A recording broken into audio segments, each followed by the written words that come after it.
मैं अपनी बाइक निहायत सुकून से चला रहा था कि अचानक मेरी नज़र सड़क के बाएं तरफ पड़ी। वहां एक उम्र रसीदा औरत खड़ी थी जो कुछ लड़खड़ा रही थी। उसकी पीठ मेरी तरफ थी, सर पे मैली सी चादर और एक हाथ कमर पर था, जैसे सख्त दर्द हो। मैं रुक गया। आंटी, तबीयत ठीक है? आप लंगड़ा रही हैं। कहीं चोट तो नहीं लगी? वो आहिस्ता से मुड़ी। उसकी उम्र 50 बरस से ऊपर लगती थी, मगर चेहरा कुछ अजीब था। जिल्द सूखी हुई, नाक अजीब सी टेढ़ी और आंखें ऐसी कि जैसे अंदर धंस गई हों। वो मुझे देखकर बोली, हाँ बेटा, पाँव में चोट लग गई है। घर ज्यादा दूर नहीं, बस इसी सड़क पर है। अगर बेटा थोड़ा आगे छोड़ दो तो बड़ी मेहरबानी होगी। मैं इंसानियत के नाते इनकार न कर सका। आ जाएं आंटी, बैठ जाएं। आहिस्ता से, लेकिन हैरत की बात यह थी कि वो फौरन फुर्ती से पीछे बैठ गई, जैसे उसे कोई तकलीफ हो ही ना। मुझे मामूली सा शक हुआ, मगर अगले लम्हे मैंने खुद को संभाल लिया। शायद एडजस्ट हो जाती होंगी। उम्र के साथ साथ लोग ऐसी चीजें सीख लेते हैं। मेरा दिल खुद को यही बहला रहा था। असर की अजान हो चुकी थी। हवा में एक संजीदा सी ठंडक फैलती जा रही थी।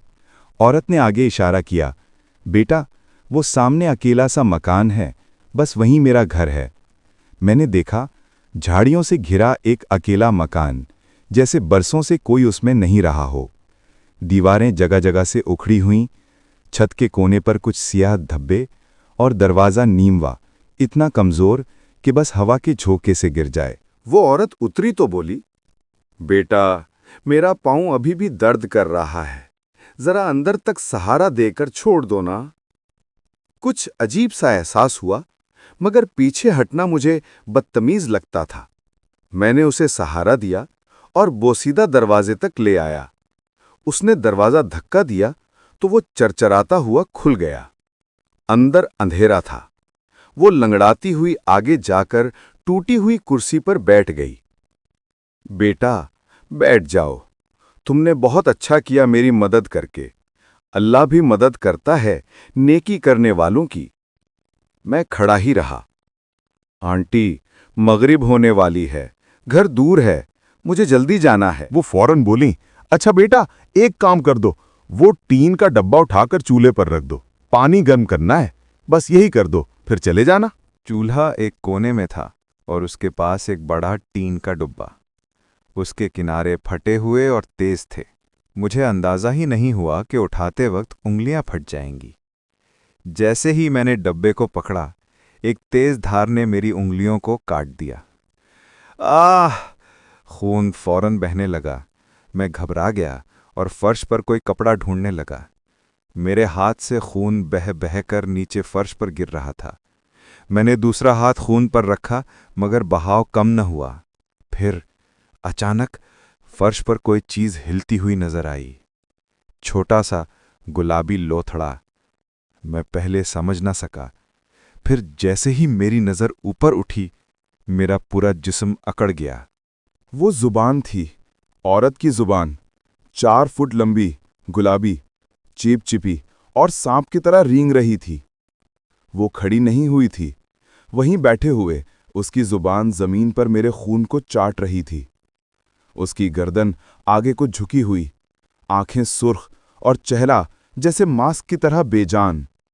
मेरा दिमाग सुन्न हो गया। मेरी टांगें जम गईं।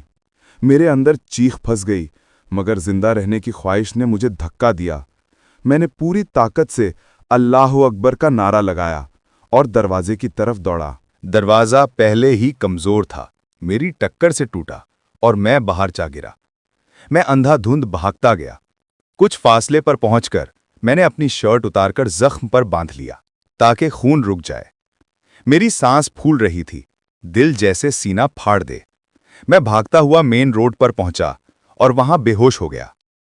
1 हफ्ता गुजर गया। मैं अस्पताल में था। जख्म भर चुका था, मगर दिमाग नहीं। वो मंजर, वो जुबान, वो नजरों की प्यास मैं भूल नहीं पा रहा था। मगर मेरी बाइक, वो वहां रह गई थी। दोस्तों ने कहा, यार, इंसान सिर्फ अल्लाह से डरता है।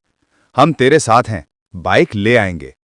2 दिन बाद हम तीनों उस वीरान मकाम पर पहुंचे।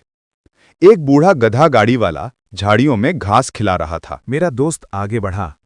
बाबा, ये मकान किसका है?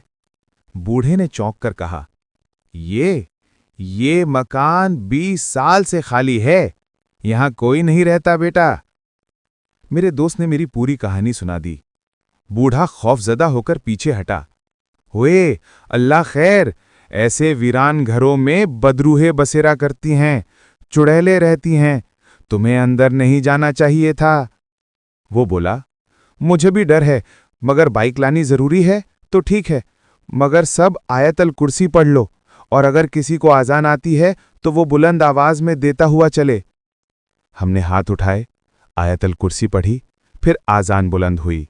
दिल कुछ मुतमईन हुआ। जब हम झाड़ियों के बीच पहुंचे तो मेरा दिल डूब गया। दरवाजा बिल्कुल सलामत, जैसे कभी टूटा ही ना हो। 1 हफ्ता गुजर चुका था, मगर सब कुछ वैसा ही जैसे मैं पहली बार आया था। मेरी बाइक झाड़ियों में दबी हुई थी, मगर मौजूद थी। बूढ़े ने कहा, अभी सलार ना होना, पहले अल्लाह का नाम लेकर बाहर निकालो। हमने जोर जोर से आयतुल कुर्सी पढ़ी, फिर बाइक को खींचकर बाहर ले आए।